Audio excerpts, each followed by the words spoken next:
جو انتخابات پاکستان میں ابھی ہوئے ہیں، ان جیسے بدترین دھاندلی سے بھرے ہوئے انتخابات ہماری عمر میں ہم نے دیکھے نہیں ہیں، اور اپنے بزرگوں سے ایسے سننے میں نہیں آیا کہ اتنی بری طرح قوم کے مینڈیٹ کے ساتھ جو مذاق ہوا ہے اس دفعہ کے انتخابات میں، اس کی تاریخ میں کوئی اور مثال نہیں ملتی۔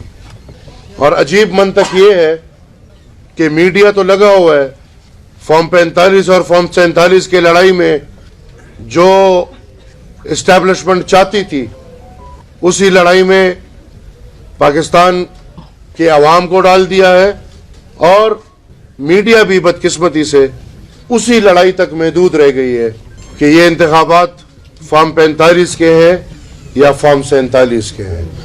اس سے اوپر ہم سب کی آنکھوں پہ پٹی لگی ہوئی ہے۔ جب ہم اسلام آباد اور پاکستان سے، یہ پنجاب سے باہر دیکھیں تو یہ انتخابات اور اس انتخابات کی دھاندلی کا آغاز 9 مئی کو ہوا ہے۔ میں یہ بات واضح کر دوں، 9 مئی سے ان انتخابات کے مینیپولیشن کا آغاز ہوا ہے۔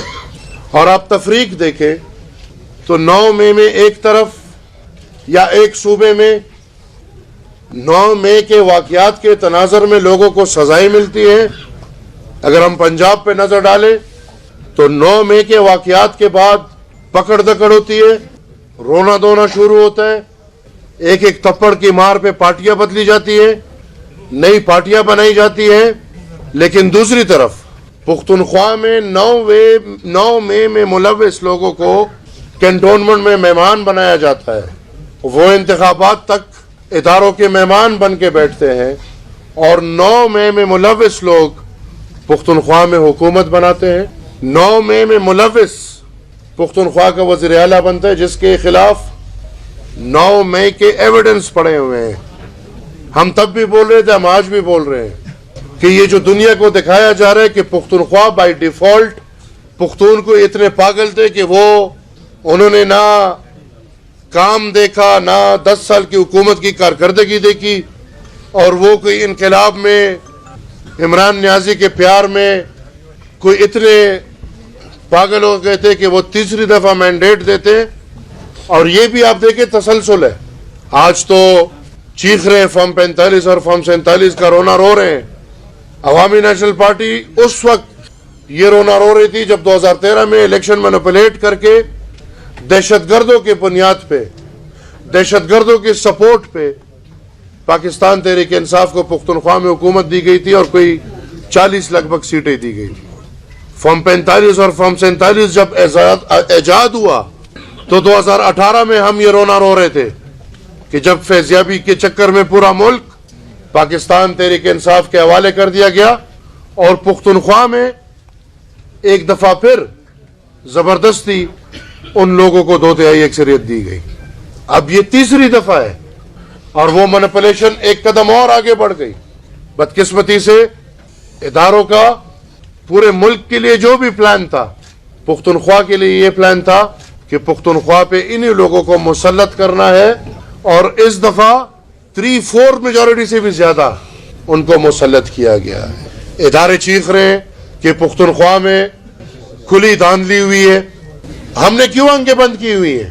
یہاں پہ لوگ جعلی فارم 45 نکال کے گھوم رہے ہیں اور پورے ملک کا ستیہ ناش کر رہے ہیں۔ جہاں پہ پختونخوا میں انٹرنیشنل ادارے کہہ رہے ہیں کہ 70 سے 75% الیکشن میں دھاندلی ہوئی ہے، اس پہ کوئی نظر نہیں رکھ رہا، اس کو الٹا جنون کہا جاتا ہے، اس کو پیار کہا جاتا ہے۔ تو یہ کیسا جنون ہے جو کراچی میں MQM کو نہیں کھا پایا، بلکہ MQM جو ہے آپ کے سامنے ہے؟ یہ کیسا جنون ہے جو سندھ میں نہیں ہے؟ یہ کیسا جنون ہے جو بلوچستان میں نہیں ہے؟ یہ کیسا جنون ہے جو پنجاب میں ختم ہے، لیکن یہ جنون پختونخوا میں ختم ہونے کا نام نہیں لے رہا؟ حقائق اس سے الگ ہے۔ یہ الیکشن تو نام ہی نہیں لے سکتے، سلیکشن بھی برا لگے گا، بلکہ یہ بالکل ہماری اسٹیبلشمنٹ کا ایک بزنس ماڈل لگ رہا ہے۔ ابھی ان الیکشن کو کرانے میں پاکستان کے خزانے سے اربوں روپے لگے ہیں، اور ان الیکشن کے تکمیل تک کیوں لوگ ابھی تک چپ ہیں؟ اور لوگوں سے میرا مراد جو ذمہوار لوگ ہیں. آج حافظ صاحب کیوں چپ ہے؟ ان الیکشنز پہ چپ ہے جن الیکشنز میں حافظ صاحب اور ان کے اداروں کے ناک کے نیچے آر اوز کے تھرو، آر اوز کے ذریعے اربوں روپے کمائے گئے ہیں. حافظ صاحب کیوں چپ ہے؟ زبان زد عام ہے، پارلیمان کی کرسیوں کی بولیاں لگی، پیسے اکٹھے ہوئے، اربوں روپے اکٹھے ہوئے. اور اگر یہ بات میں کر رہا ہوں تو میں صرف پختونخوا کی بات نہیں کر رہا، بلوچستان میں، پنجاب میں، سندھ میں، اور باقاعدہ اس طرح کے مثال سامنے آئے ہیں کہ ایک ایک حلقے پہ 2-2, 3-3, 4-4 امیدواروں سے پیسے لیے گئے ہیں. جس نے زیادہ پیسے دیے وہ جیتا ہے، جو باقی 3-2-1 ہے وہ رو رہے ہیں. ابھی وہ سیٹ بھی گئے اور پیسے بھی گئے. تو پیسوں کا مزہ اتنا آتا ہے ان کو. پشاور میں ایک حلقے پہ ایک امیدوار کے 2000 ووٹ کو کچھ کروڑ روپے کے عوض 22,000 بنا کے اس کو جتا دیا جاتا ہے. ایک ممبر کے 38,000 کے آگے ایک لکھ کے 38,000 سے اس کو 1,38,000 کر کے اس کو جتا دیا جاتا ہے. اور پھر پیسہ تو اتنا مزیدار چیز ہے کہ ان بے وقوفوں کو اتنا بھی نہیں پتا چلا. اور حیات آباد سے ایک افغان شہری جس کا شناختی کارڈ بلاک ہے وہ آج پارلیمان میں ممبر ہے اور مسلم لیگ نون میں شامل ہو گیا ہے. میں یہ سمجھتا ہوں کہ پاکستان میں ایک آئین ہے اور اس آئین کے تحت ہم سب پاکستانی ہیں، ہم سب زندگی گزار رہے ہیں، اور وہ آئین ہے جو ہمارے بیچ ایک بانڈ ہے. ادروائز میں واضح کر دوں، پاکستان ایک قوم نہیں ہے بلکہ پاکستان مختلف قومیوں کا مجموعہ ایک ملک ہے. اس میں پختون ہے، اس میں بلوچ ہے، اس میں سندھی ہے، اس میں پنجابی ہے، اس میں سرائکی ہے، اس میں ہزارہ ہے، اس میں کشمیری ہے، اس میں گلگتی ہے، اس میں اور قومیتیں ہوں گی. ان سب قومیتوں پہ بنا ہوا ایک ملک ہے جس ملک کا نام پاکستان ہے. اور یاد رہے کہ جب یہ پاکستان آدھا رہ گیا تھا تو آدھے بچے پاکستان کو یکجہ کرنے کے لیے تاریخ سے آنکھ نہیں ہلا جا سکتی. 73 کا آئین بنا تاکہ پاکستان ایک رہے. 73 کا آئین بنا تاکہ سب قومیتوں کو، سب قوموں کو ایک اتفاق پہ، ایک پاکستان کے ایک طریقے سسٹم پہ متفق ہو کے اس ملک کو ہم چلائے. میں بالکل یہ مانتا ہوں کہ یہاں پہ آئین کو سبوٹاج کرنے والا ہر ڈکٹیٹر جو ہے وہ آئین شکن ہے، اور جو آئین کہتا ہے آئین توڑنے کے والے کے خلاف وہ کارروائی ہونی چاہیے. میں بطور جمہوریت کے طالب علم یہ سیکنڈ کرتا ہوں کہ ہاں، ہر مارشل لا ایڈمنسٹریٹر کے خلاف مکمل کارروائی ہونی چاہیے. لیکن اس کے ساتھ ساتھ یہ جو آئین کے ساتھ کھلواڑ ہو رہا ہے، یہ جو ڈرامائی انداز میں اداروں کے اندر بیٹھے ہوئے لوگ آئین کے ساتھ کھلواڑ کر رہے ہیں. ایک بندہ ہوگا عام چور ہوگا، یا کوئی گڑی چور ہوگا، یا کوئی توشہ خانہ کا چور ہوگا. بابا یہ اداروں والوں نے تو جو کیا ہے یہ تو قومی چور ہیں.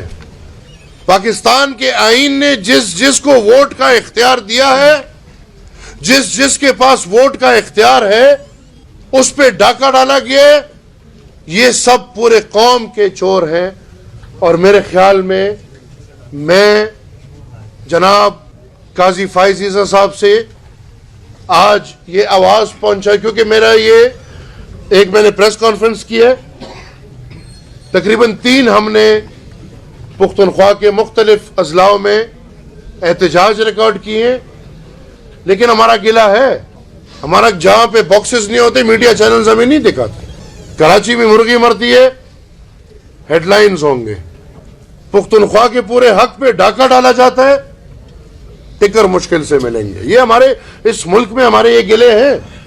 اسی لیے آج میں اسلام آباد آ کے اپنی پوری پارٹی، اپنے بزرگوں کے ساتھ قاضی صاحب سے یہ ڈیمانڈ کروں گا کہ یہ جو ڈرامہ ہوا ہے، الیکشن نہیں ڈرامہ ہوا ہے، جس ڈرامے کے نتیجے میں اسٹیبلشمنٹ کے 2 روزگار تھے، کاروبار تھے، فوجی کارن فلیکس, عسکری سیمنٹ, کچھ اور چیزیں, کوئی چوئنگم ٹافی بھی بناتے ہیں.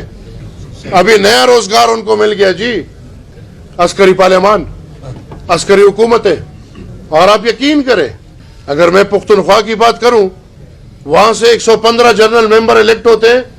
آپ 115 کے ساتھ 8 کروڑ لگائے, ضرب دے, پختونخوا میں سے صرف ریاست والوں نے اتنا پیسہ اٹھایا ہے, صرف پختونخوا میں سے. بہترین روزگار ہے, اس سے اچھا روزگار اور کیا ہو سکتا ہے؟ تو لہٰذا اب روزگاروں میں 147واں اور 48واں روزگار آ گیا, عسکری پارلیمنٹ اور عسکری حکومتیں.